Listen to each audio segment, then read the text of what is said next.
Welcome to Rants TV, Travel and Events.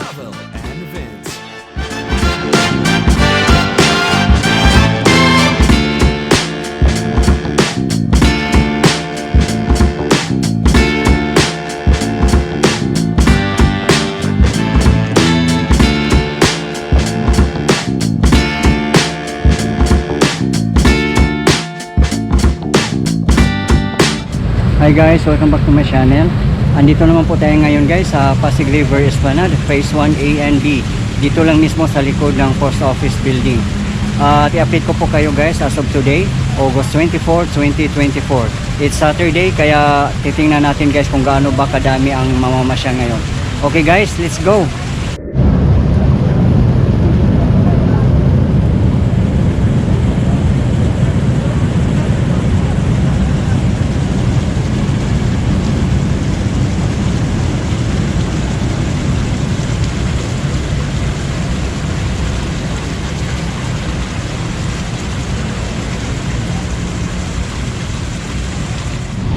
Ang tapat naman natin guys ay Escolta, one of the historical places in Manila. So yan yung panoramic view guys kung nandito ka sa Pasig River Esplanade, Phase 1A and B. At yung nakikita nyo guys, yung mga building na walang ilaw, yan yung mga isa sa mga buildings na natitira noong World War II. At hindi pa nga siya nare-restore.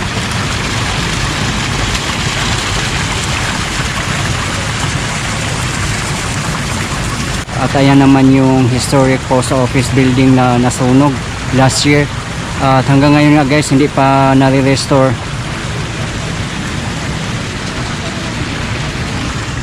Ito nga. Sorry to. Nakagotol.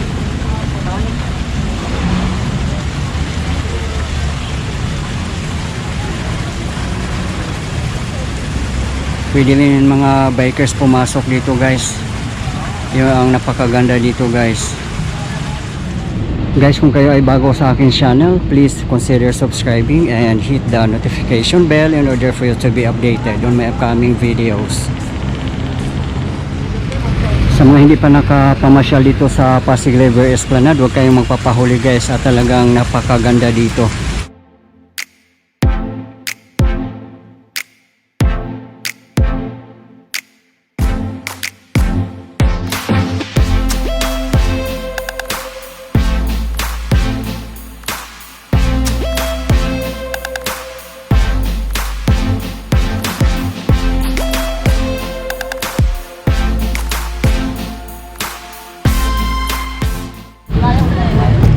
Time check guys, 7:30 PM local time. At yun nga, today is Saturday, kaya maraming tao talagang namamasyal. At napakaganda rin mamasyal ito guys kasi napakamalapit lang sa lahat. Tulad ng mga historical places, Binondo, Intramuros, Fort Santiago, tapos Divisoria, at saka Chinatown, Ongpin, at saka malapit lang din dito yung Luneta guys. At kung mag-commute naman kayo, napakalapit lang din. May paglabas mo dito sa Esplanade, may mga jeep na dumadaan papuntang South, Pier 15, Intramuros. Ayan. Guys, kung may dala kayong mga bata, lalo pag maliliit, so dapat bantayan natin ng mabuti. Kasi delikado, baka mahulog dyan sa river.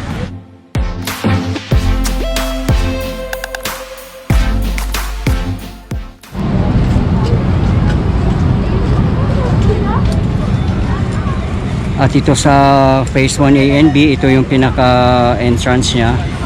Yan, sa labasan na guys, maraming mga vendors dito. Ayan, kung mauho kayo at magugutom, maraming mabibili dito. Siguro guys, temporary lang din yan sila hanggat hindi pa fully operational yung Esplanade.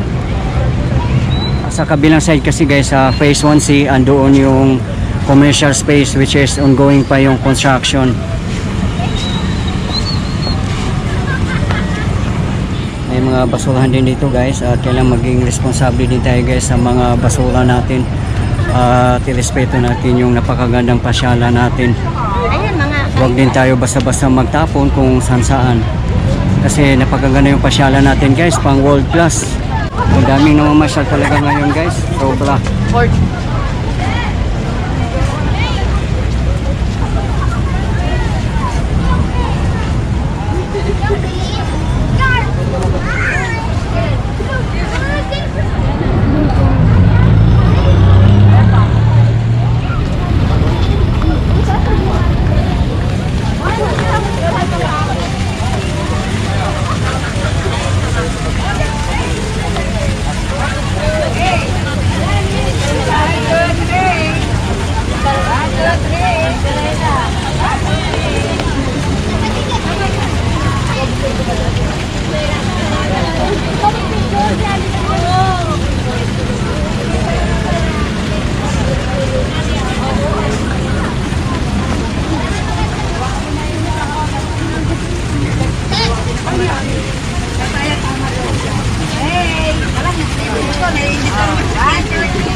Yun lang kagandahan mamasyal dito guys, may mga security guards na roaming, may mga police din kaya safe mamasyal dito. At syempre dapat din tayong mag-ingat. At yan naman ang Jones Bridge guys na napakaganda. At yung nakikita nyo guys sa bandang dulo, ayan yung arc ng Chinatown. At doon naman ang Escolta Ferry Terminal.